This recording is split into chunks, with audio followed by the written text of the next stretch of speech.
Tento podcast vám prináša spoločnosť PPA Control.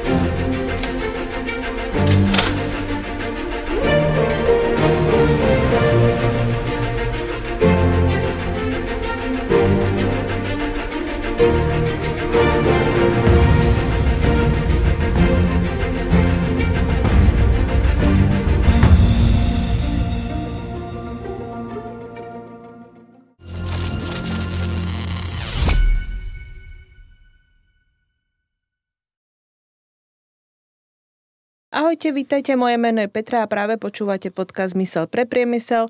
Slovensko má našliapnuté na to, aby sa stalo prvou krajinou, ktorá vďaka jadrovej energetike nielen plne dekarbonizuje svoju výrobu elektriny, ale stane sa aj jej významným čistým vývozcom. Práve z týchto mojich úvodných slov je asi jasné, že teda budeme sa dneska rozprávať o jadrovej energetike, preto je mi cťou vám predstaviť inžiniera Petra Spilého, obchodného riaditeľa spoločnosti PPA Energo. Vítajte. Ďakujem pekne. A v štúdiu vítam aj inžiniera Lukáša Dubrovaja, riaditeľa technického úseku PPA Energo. Je mi cťou vás privítať v štúdiu. Vítajte. Dobrý deň. Poďme teda priamo k veci a teda prvou otázkou priamo na vás bude, že prečo potrebujeme jadrovú energiu? Z mnohých dôvodov potrebujeme jadrovú energiu. Napríklad je to stabilný zdroj energie, veľmi spoľahlivý. A môže ho byť dostatok. To sú určite najhlavnejšie dôvody. Ako atomová elektráreň funguje tak, že po zaväzení paliva 11 mesiacov v kúse produkuje nominálny výkon a po tých 11 mesiacov nastáva odstávka, kde vymeníte časť paliva, urobíte nevyhnutné údržby na rôznych zariadeniach a rôznych systémoch a opätovne nabehnete blok do nominálneho výkonu. A toto môžete opakovať, tento cyklus 10 ročia. Plánujete údržbu, plánujete obnovu zariadení, modernizáciu občasnú a elektráreň môže fungovať desiatky rokov, 40, 50, 60, možno aj viac rokov. Mm-hmm. Takže veľmi, veľmi stabilný, spoľahlivý zdroj. Napriek všetkým kontroverziám dnes jadrová energia je najspoľahlivejší zdroj elektrickej energie, aj tepla. Súhlasím. Akorát ja som počula, alebo aj čítala, vlastne niekde sme aj písali, tuším o tom, že ono to síce trvá, môžeme využívať tú energiu 30-40 rokov, akurát, že vybudovať niečo nové zasa trvá obrovské množstvo času, čiže asi sa treba na to pozerať aj z jedného uhla pohľadu, aj z druhého, ale súhlasím s vami, že teda to teda stabilný ten zdroj. Čo sa týka toho budovania, tak výstavba trvá dlho, zvlášť v Európskej únii z dôvodu náročnej legislatívy. Ako v Európskej únii sa veľký dôraz sa kladie na bezpečnosť, na limity a k tomu prispôsobená legislatíva ako veľmi obmedzuje aj rýchlosť výstavby. Prebiehajú kontroly, prebiehajú rôzne skúšky parametrov a počas doby výstavby sa táto legislatíva zvykne aj meniť. To znamená, že vám v priebehu výstavby môže prísť k zmene parametrov a musíte niečo prerobiť aj spätne. No, to by sme neboli na Slovensku, keby sa niečo nemenilo. Ale teda môžeme sa posunúť troška ďalej a teda súvisí to teda aj s nejakou legislatívou možno, ale ako vnímate jadrovú energetiku v súčasnom geopolitickom kontexte? Nedávno som mal možnosť zúčastniť sa prestížneho Nuclear Energy Summit 2024, kde svetoví lídri z 32 krajín sa stretli v Bruseli, vôbec na prvom samite, ktorý bol zameraný na jadrovú energiu, aby zdôraznili úlohu jadrovej energie pri riešení globálnych víziev, na zníženie využívania fosilných palív a zvýšenie energetickej bezpečnosti. A tento summit prichádza v nadväznosti na historické začlenenie jadrovej energie do globálnej bilancie, dohodnutej na klimatickej konferencii Organizácie spojených národov COP28 v Dubaji v decembri 28. A jadrová energia má podľa tejto deklarácie zohrávať kľúčovú úlohu v úsilí dosiahnuť do roku 2025 tzv. Uhlíkovú neutralitu. A s jedným z takým kľúčovým poznatkom, s ktorým som odchádzal z tejto konferencie, z tohto summitu, bola nevyhnutnosť spolupracovať na medzinárodnej úrovni v oblasti jadra a pri výstavbe nových jadrových blokov. A v podstate účasť našej spoločnosti PPA Control len deklaruje alebo potvrdzuje ten náš dlhodobý strategický cieľ spoločnosti, a to angažovať sa a udržať si pozíciu v slovenskom jadre a v jadre v zahraničí a vlastne ponúknuť tie naše skúsenosti, veľké skúsenosti, ktoré máme, a tých našich špecialistov, odborníkov v jadre, ktorých sme využívali a s ktorými pracujeme či už na budovaní nových blokov, prevádzkovaní a uvádzaní do prevádzky. A čo sa týka Slovenska, tak myslím si, že Slovensko si uvedomuje, že jadrová energetika je budúcnosťou priemyslu, že jadrová energia je základným prvkom dobrého energetického mixu v krajine a samozrejme pomáha dekarbonizácii, poskytuje energetickú nezávislosť a tá je mimoriadne dôležitá aj z pohľadu aktuálnej situácie, ktorá je na Ukrajine. V rámci Európy vnímam a cítim, asi to všetci cítime, že je vysoký záujem o výstavbu nových blokov a stále, ale ja vnímam, že je niekoľko tém otvorených, vy ste to aj spomínali na začiatku, a to je financovanie, forma financovania a zvládnutie toho manažmentu, tej výstavby tých projektov, aby nedochádzalo k termínovým posunom a takisto, aby sme minimalizovali navyšovanie investícií. Druhý bod na zamyslenie z mojej strany je forma a dostupnosť výrobných kapacít. Myslím tým technologické firmy, ktoré vyrábajú hlavné komponenty, a takisto samotné realizačné kapacity, ktorými disponuje napríklad naša spoločnosť. Vnímam, že ten aktuálny stav, ktorý je na trhu, tak ten dopyt aktuálny podľa mňa viacnásobne prevyšuje aktuálne výrobné a aj realizačné kapacity dostupné. Takže ako toto bude určite výzva pre Európsku úniu. A čo sa týka takého svetového pohľadu, tak myslím si, že Čína za chvíľku sa stane takým svetovým lídrom v jadrovej energetike z pohľadu ich investovania do vedy, výskumu, do výstavby nových jadrových reaktorov a do rýchlosti výstavby týchto reaktorov. A v neposlednej rade by som možno ešte spomenul ďalšiu dôležitú tému, ktorá je v tejto oblasti, a to je jadrové palivo. Jadrové palivo, neustále rastie dopyt po tomto palive a som presvedčený, že v budúcnosti sa ceny uránu budú zvýšovať do takej miery, že bude nevyhnutá recyklácia výhore toho jadrového paliva. A bude to dôležité nielen z environmentálneho pohľadu, ale bude to atraktívne aj z ekonomického pohľadu. Čiže stále je tam množstvo otázok, ktoré sa len a len vynárajú. Sú, ale sú to regulárne témy, ktoré treba otvárať aj na takýchto udalostiach, ako bol tento Energy Summit v Bruseli, a musíme sa s tým popasovať, ak chceme do budúcnosti to posunúť ďalej. Súhlasím.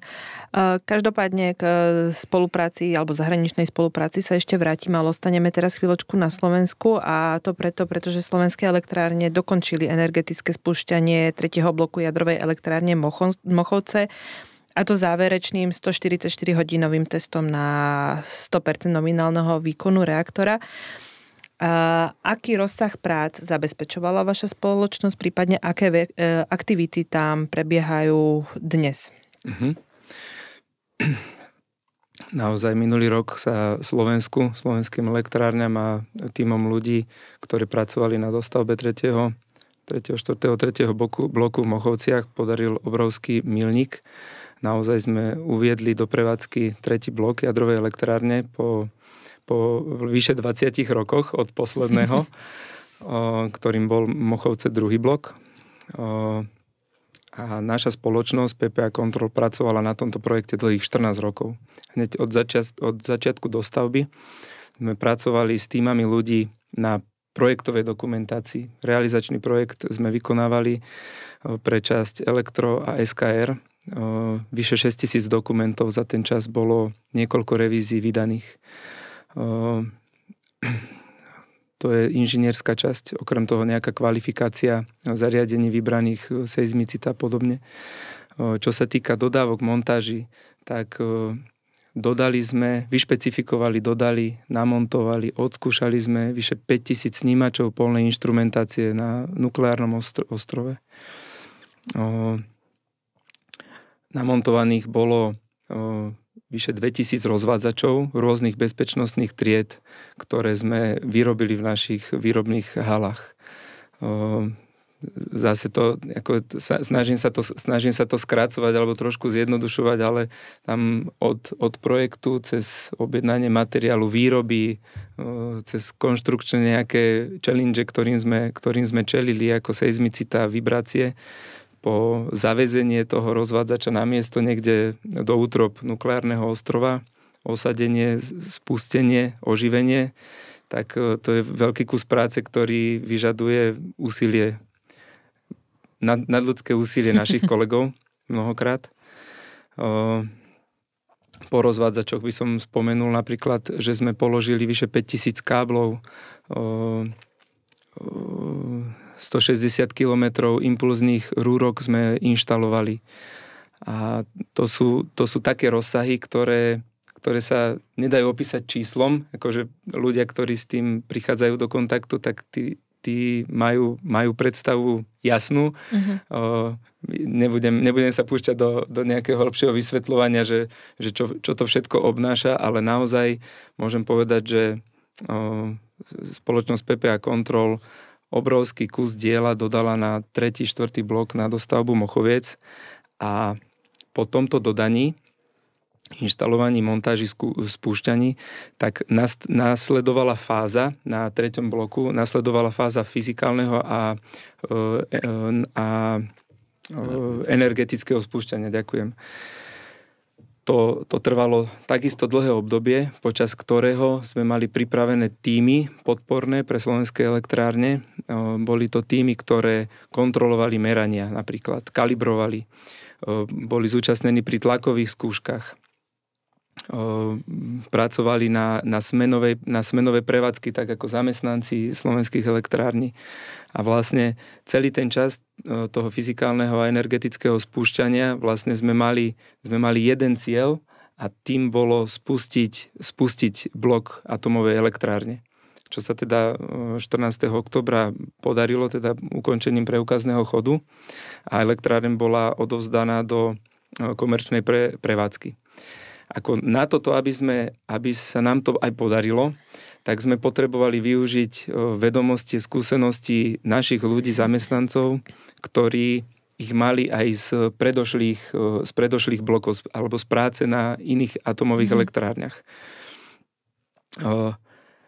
Tie sme dokázali poskytnúť na tento cieľ a zároveň sme sa veľa naučili. Lebo po 20 rokoch a po rôznych aj implementácii nejakých vylepšení do 3. 4. bloku, tak aj my sme sa veľa naučili. A vlastne takýmto spôsobom si firma PPA Control vytvára, uchováva know-how, ktoré môže poskytovať, ktoré je ako veľmi hodnotné v jadrovej energetike. Lebo nie každý rok sa spúšťa jadrový blok. Spomínali ste, že áno, že prípada to verejnosti, že to trvá dlho. Aj trvá. Neviem, že či by sa to dalo akože výrazne skrátiť, ako môj názor. Áno. Je, že ani by sa to nedalo moc skrátiť. Aj kvôli tej bezpečnosti. Áno, určite súhlasím po tom, čo ste vlastne teraz povedali, čo to všetko obnáša, tak áno, tých 20 rokov je asi možno ešte dobre znejúce číslo. A ešte ohľadne tých aktivít, že aké aktivity tam vlastne prebiehajú teraz, dnes? Tak Mochovce 3. 4. blok berieme, že 3. blok je v prevádzke, ale stále tam prebiehajú testy. Stále takmer rovnako ako počas toho spúšťania, tak aj v dnešnej dobe na 3. bloku prebiehajú rôzne skúšky. Podporujeme vlastne prevádzku a momentálne dnes beží odstávka na 3. bloku, takže zase nejaké odstávkové činnosti, ktoré sa dajú robiť len keď je vlastne odstavený reaktor a už vlastne v tom režime, že už sa prevádzkuje, odstavkuje jadrový blok. Takže späť momentálne prebieha odstávka, ale keby aj neprebiehala, alebo po odstávke budú ešte stále bežať testy. A tým, že 3. blok je v prevádzke, tak 4. blok samozrejme to je výzva pred nami, ktorú musíme dokončiť. Máme na to zaokrúhlene 2 roky, aby sme takisto sa tešili potom z uvedenia 4. bloku do prevádzky. A ja sa ešte možno vrátim. Je to veľký milník pre Slovensko a je to ale veľký milník aj pre nás, ako kolega spomínal.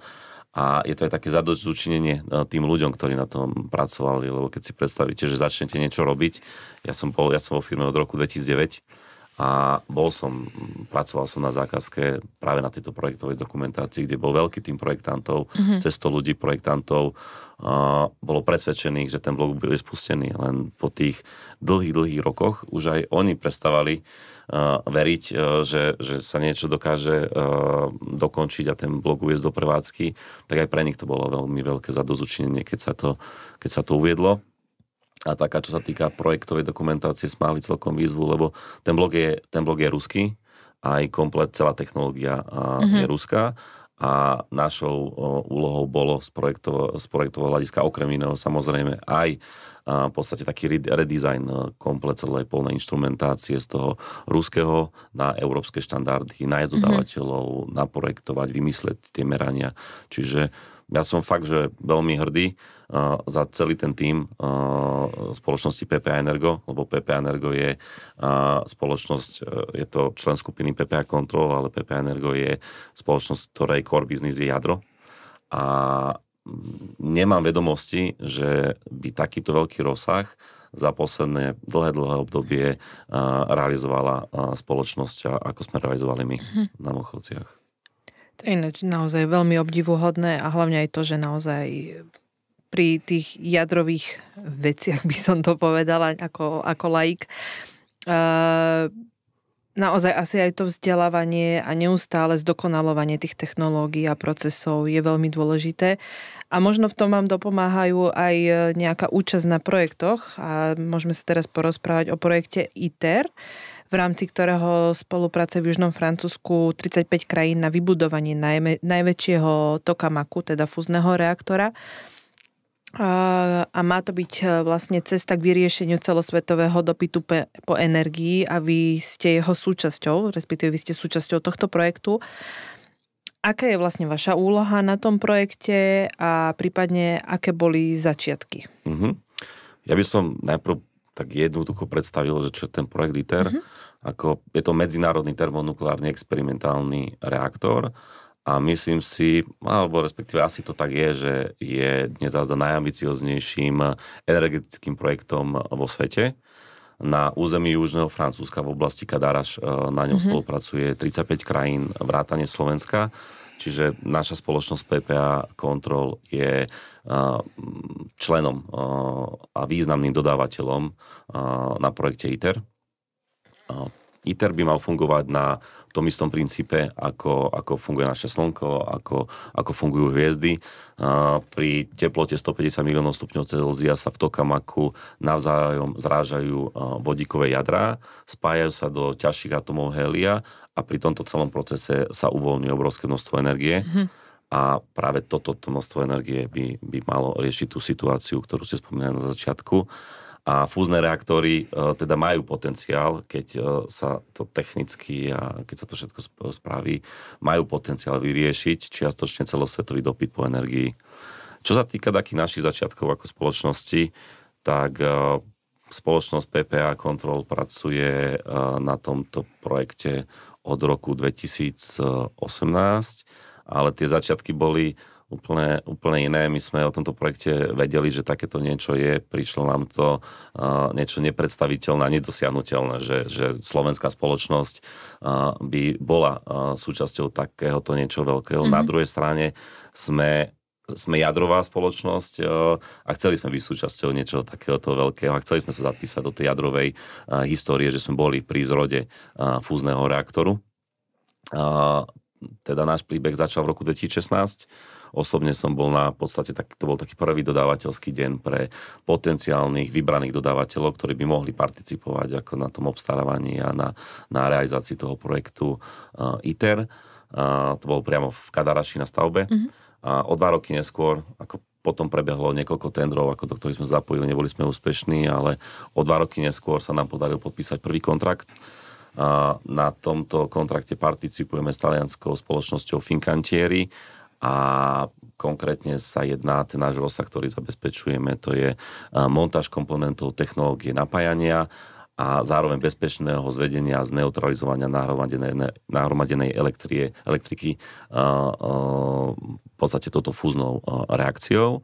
A konkrétne, že čo my robíme, tak inštalujeme jednosmerné vodou chladené zapúzdrené vodiče, špeciálne jednotky rýchleho vybíjania, elektrosystémy, systémy merania regulácie, kabeláž, káblové trasy.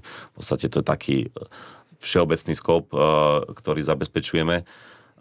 Tie kvality, ktoré sme mali a taká tá naša precíznosť, ktorú to naše konzorcium s tou talianskou firmou proste doručovalo tomu našemu zákazníkovi, tak presvedčilo ho, že sme dostali ďalšie rozsahy prác, ktoré zabezpečujeme na tomto projekte a to je pokladka hlavných napájacích káblov 66 kV a 22 kV a takisto realizujeme zapúzdrenú rozvodňu.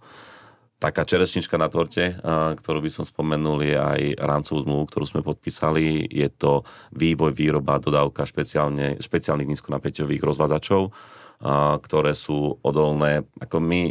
My sme pretavili v podstate naše skúsenosti z Mochoviec a z iných projektov, ktoré v jadre máme. Hej, ako kolega spomínal, cez 2000 polí rozvádzačov sme dodali na Mochovce. V podstate vo všetkých rozvodniach v Mochovciach sú naše rozvádzače a tie rozvádzače podliehajú do striktnej kvalifikácie, či už je to EMC kvalifikácia, či je to seizmicita, či sú to vibrácie, aging. Toto všetko sme mali zvládnuté. V tomto prípade bol veľký nárok na magnetické pole a odolnosť voči magnetickému polu, lebo tieto rozvládače, ktoré my sme mali vyvinúť, vyrobiť a dodať, sú umiestnené pomerne blízko tokamáku samotného. A v tom okolí je veľmi vysoké magnetické pole, až 21 militesla, čím sme sa museli my pri vývoji popasovať. Ten vývoj sme robili my komplet akože v Bratislave, kolegovci z výroby rozvádzačov. Najväčšia výzva bola, aby sme technicky zabezpečili tú rozvádzačovú skriňu a komponenty vo vnútri, aby neboli ovplyvňované týmto magnetickým polom. Hej. Čiže keď je vo vnútri rozvádzača istič, tak ten istič musí vypnúť v takom čase, ako deklaruje výrobca, a nemôže vypnúť o milisekundu neskôr, lebo je tam veľké magnetické pole. Čiže tento celý proces sme zvládli. Problém bol na začiatku napríklad nájsť už len laboratórium na svete, ktoré bude schopné vygenerovať tak vysoké magnetické pole.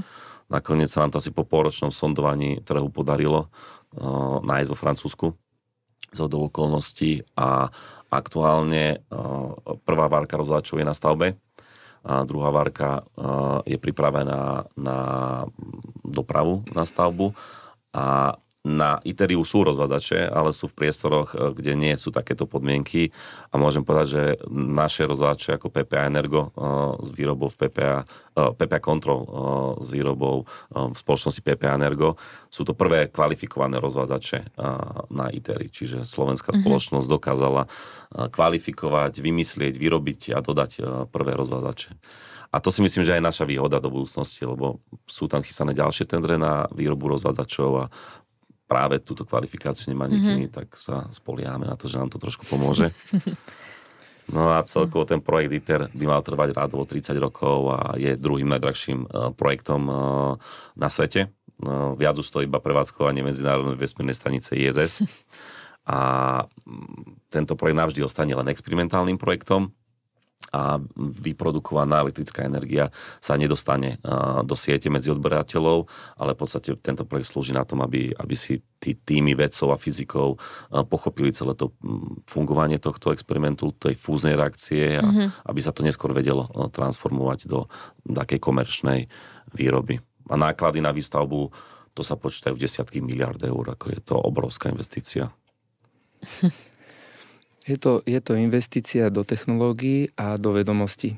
Presne, jak si povedal, ako tam jeden z hlavných cieľov, ako tento projekt ITER, jeden z hlavných cieľov je vychovať vlastne tým odborníkov, ktorí budú vedieť tie svoje vedomosti, skúsenosti zúročiť pri ďalšom projekte, ktorý bude, dúfame, ešte lepší ako tento. Že tam to sú vedomosti, ktoré sa nikde inde nedokážete naučiť len na takomto projekte. Je to nutná investícia do toho, aby ste vedeli v tom robiť nejaký development. Súhlasím, a však stále ma tu zaráža to číslo, ktoré ste teraz na konci povedali, že to plus minus tých 30 rokov asi bude trvať tej práce na tom. Či to nie je nejaká že škoda času, či sa to nedalo akože urobiť na nejakom menšom, alebo to musí byť naozaj v takýchto veľkých rozmeroch, aby sme pochopili, čo všetko sa za tým skrýva, lebo 30 rokov není krátka doba na niečo, čo má byť, dá sa povedať, len na skúšku.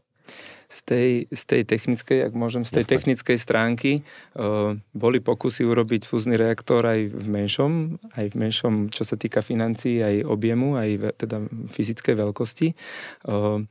Pri tých menších nie je taká úspešnosť dosiahnuť vlastne tú vysokú teplotu, lebo potrebujete dosiahnuť vysoké magnetické pole na to, aby ste nejaký lúč elektrónov alebo teda atomov usmernili do nejakej tenkej slučky, aby tam bola vysoká koncentrácia tých zrazení.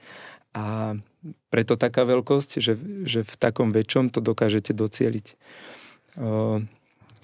Keď to urobím paralelu, tak aj na Slovensku, ešte bývalom teda Československu v roku 1958 začala výstavba prvej atomovej elektrárne v Jaslovských Bohuniciach a od roku 1958 do dnešného dňa bolo postavených a uvedených do prevádzky 8 blokov jadrových elektrární, 9. je 4. blok Mochovec, ktorý dúfame, že bude uvedený do prevádzky čoskoro. A takisto môžeme povedať, že blok od bloku, ani nie v rámci že by boli v rámci elektrárne dva rovnaké bloky, blok od bloku je lepší a lepší vývoj. Takže to sú skúsenosti, ktoré vás posúvajú vpred. A my vidíme paralelu aj v tomto projekte ITER, že asi je to spôsob, akým ľudstvom dokáže napredovať. Určite áno. A teda môžeme pokračovať Slovenskom. A tá otázka je, že Slovensko vlastne získava 60% elektrickej energie z jadrovej energie, čo nás vlastne radí na druhé miesto na svete po Francúzsku. A je tu nejaký potenciál na Slovensku pre výrobu alebo využívanie nejakých pokročilých jadrových reaktorov? No, ja si myslím, že po spustení 3. bloku ten mix je ešte viac naklonený v prospech jadra. Dopyt po energii stúpa, do toho dekarbonizácia, bežiace elektrárne raz dosiahnu tú svoju projektovú alebo možno aj predĺženú životnosť. To znamená, že alebo Slovensko stále musí hľadať nové zdroje alebo nové možnosti. Tak jednou z takouto možností je aj kľudne modulárny alebo pokročilý reaktor, do ktorého vývoja sa takisto investujú nemalé prostriedky a čas. Sú firmy na svete, ktoré to vyvíjajú dlhodobo. To nie je, že to vzniklo pred pár rokmi, to je tu 10 ročia, ako nejaký modulárny reaktor a jeho vývoj. A on bude mať nejaké požiadavky, nejaké špecifika, ktoré budú definovať, že či je vhodný pre nejakú lokalitu alebo nie. Keď budú jasné tieto už konkrétne nejaké podmienky, za akých do danej oblasti sa hodí taký typ reaktoru alebo nie, tak potom to môžeme zhodnotiť, alebo teda sa to bude prehodnocovať v rámci mnohých štátov. A si myslím, že Slovensko sa bude určite pozerať aj po takýchto zdrojoch a bude to veľmi dôsledne zvažovať a vyhodnocovať rôzne aspekty. Hej, že aj ekonomické, aj geografické. Takže myslím si, že by sme mali si nechať dvere a oči otvorené a v tej jadrovej energetike pokračovať aj vďaka tomu, že je tu dlhá história a zdroje ako na Slovensku nejaké prírodné sa nedajú porovnať so zdrojom jadrovej energii. Aby som možno doplnil, že my ako Slovensko nevlastníme technológiu, čiže my budeme používať technológiu, ktorá bude dostupná v čase na trhu. Čiže my budeme, by som to možno povedal tak, že asi sledovať ten trend vývoja týchto technológií a tak ako kolega povedal, zvažovať možnosti využitia, či už malé modulárne reaktory alebo iné technológie, ktoré budú dostupné v čase na trhu. No a sledovať trend vám vlastne pomáhajú aj rôzne spolupráce s tými zahraničnými spoločnosťami a teda úspešne sa angažujete a realizujete jadrové projekty aj v zahraničí. Ako sa vám podarilo presadiť v zahraničí, prípadne v ktorých krajinách ste realizovali alebo realizujete projekty v oblasti jadra? Aktuálne sa angažujeme vo Veľkej Británii na výstavbe 2 nových blokov atomovej elektrárne Hinkley Point C. Sú to 2 nové tlakovodné reaktory typu EPR s výkonom 3260 MW a na juhozápade Anglicka by mali pokryť spotrebu energie zhruba pre 6 miliónov domácností. Najnovšie odhady hovoria, že nová elektráreň by mala tiež stáť okolo cez 46 miliárd libier s termínom dokončenia okolo roku 2030. Hej. Ale už teraz sú avizované neoficiálne posuny do stavby. Na výstavbe nových blokov elektrárne sa podiela francúzska štátna spoločnosť EDF s jej dcerskou spoločnosťou Framatome. A celá tá samotná výstavba, okrem tých povolovacích procesov a všetkého, začala v marci 2017, po tom, čo Úrad pre jadrovú reguláciu ONR vydal súhlasné stanovisko na začatie stavby a v tom momente začali stavať ako hlavné alebo prvé samotné časti atomovej elektrárne. V roku 2022 sa začal písať zase naša cesta s týmto projektom, kedy sme podpísali so spoločnosťou Framatome kontrakt a tým sme si zabezpečili účasť na tomto zaujímavom pre nás projekte. Našou úlohou na projekte je montáž polnej inštrumentácie pre bezpečnostné systémy, pre veľmi dôležité bezpečnostné systémy jadrovej elektrárne a spolupracujeme na tomto projekte ešte s jednou slovenskou spoločnosťou, ktorá je náš subdodávateľ a jediný subdodávateľ. A to je spoločnosť VUE. Ja by som možno spomenul tie systémy, nie je ich veľa. Je to 5 systémov, ktoré realizujeme. Prvý systém je systém KIR. Ja sa to myslím, že tak jednoduchšie vysvetliť skrátke, že čo to znamená. Skladá sa zo systému monitorovania uvoľnených častíc v primárnom okruhu. Zjednodušene tento systém monitoruje, či v primárnom okruhu sa nenachádza cudzia častica alebo také teleso alebo niečo, proste taká otrhnutá malá vec, ktorá by mohla spôsobiť neskôr v tej technológii problémy, či už upchatie rúrok alebo čokoľvek. A tento systém vie identifikovať, kde sa táto častica nachádza a potom sa volí spôsob, akým sa tá nežiadaná častica odstráni zo systému. A ďalší systém v rámci tohto systému je systém merania vibrácií. Tento systém meria vibrácie na 4 hlavných cirkulačných čerpadlách a v podstate porovnáva také parametre, ktoré sú stanovené výrobcom a aktuálne parametre. Hlavný cieľ je životnosť týchto hlavných cirkulačných čerpadiel. Potom zabezpečujeme práce pre systém RCV, a je to systém na meranie koncentrácie kyseliny boritej v primárnom okruhu. Zabezpečujeme systém RPN, je to Excor, systém meranie neutrónového toku, systém RIC, to je Incor systém a systém RGL, je to systém kontroly a monitorovania polohy tyči. Čiže v podstate toto je takéto srdce toho SKR, tieto práce nevie realizovať respektíve vie ich realizovať určite obmedzené množstvo firiem v rámci sveta, by som si dovolil povedať. A práca na výstavbe atomovej elektrárne Hinkley Point C je pre nás ako veľmi dôležitá, lebo tých nových blokov vo výstavbe v rámci Európy a Anglicka je fakt, že minimálne. Hej. Sú Mochovce, pak stojí, Oldcliffe je spustené, Lovísa je zastavená, sú také investičné projekty na bežiacich blokoch, ale Hinkley Point C je stavba nových 2 blokov, pri ktorých by sme vedeli a chceli sme posunúť tie naše skúsenosti, ktoré tí naši ľudia majú. A ako sme sa dostali k tejto obchodnej príležitosti, my so spoločnosťou Framatome spolupracujeme dlhé roky. Spolupracujeme spolu aj na Mochovciach, kde tiež pre nich realizujeme kľúčové veci, či už na 3. bloku alebo na 4. bloku, ale aj v rámci Európy. Boli sme s nimi na projektoch na jadrovej elektrárni Doel v Belgicku napríklad. Boli sme vo Švédsku spolu s Framatomom na atomovej elektrárni Oskarshamn, boli sme vo Fínsku, v Lovise.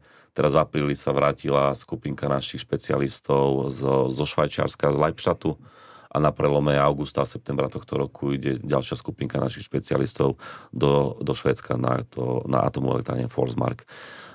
Realizujeme pre nich také špeciálnejšie veci technického charakteru, skôr rôzne práce na systémoch a elektroinštalačné práce. Čo sa týka dôvodu, v podstate je tam dôvera, je tam tá kvalita a je tam garancia tej našej kvality, že tí naši ľudia, ktorí tam idú, tak sa na nich dá 100% spoľahnúť a sú to odborníci po každej stránke, takže sme na nich patrične hrdí. Ono je naozaj obdivuhodné, že tak malá krajina, ako je Slovensko, sa dokáže presadiť vlastne aj na celosvetovom trhu s jadrovou energiou, čo asi sa nedarí každému. A teda možno aj veľa sme sa rozprávali všeobecne o tej jadrovej energii a aj o tom, že teda je to nejaký dôležitý zdroj aj pre budúcnosť a že stále to bude nejakým spôsobom narastať. A možno aj tá odpoveď, ktorú mi dáte na tú poslednú otázku, bude sa zhodovať, ale čo bude teda hnacou silou dopytu po elektrickej energii v budúcnosti? No, zažili sme energetickú krízu s historickými vysokými cenami elektrickej energie, na čo reagovali spotrebitelia, na čo reagovali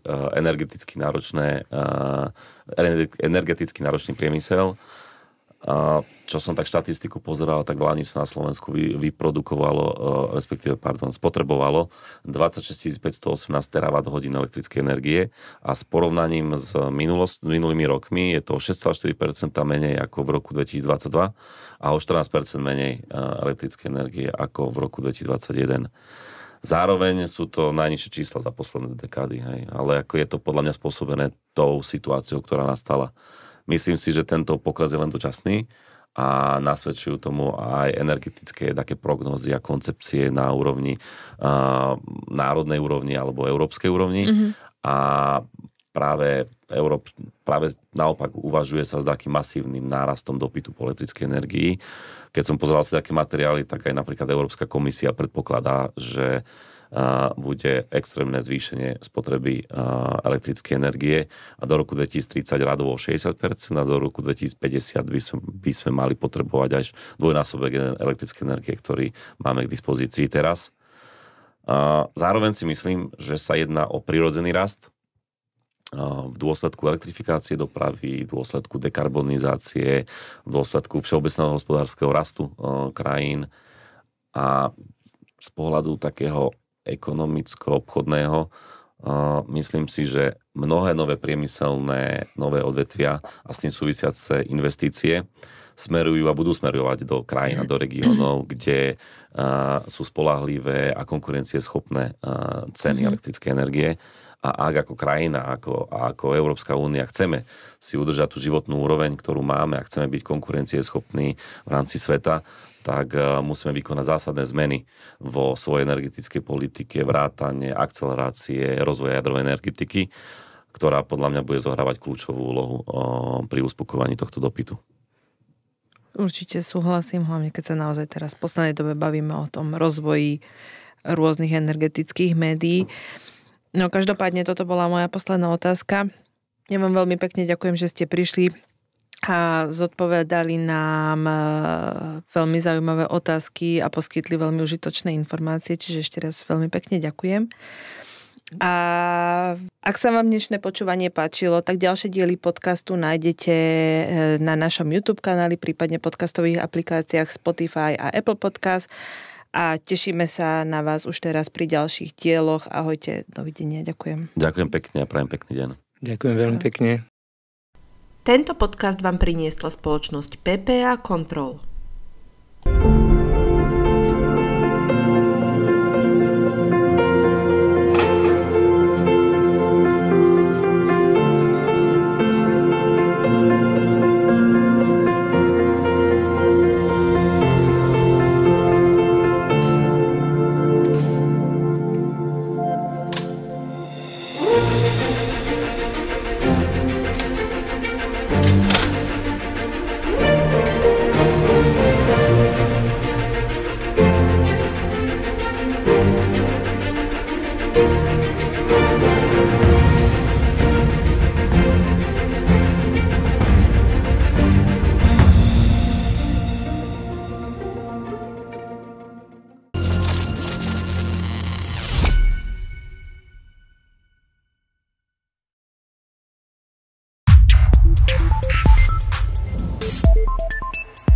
You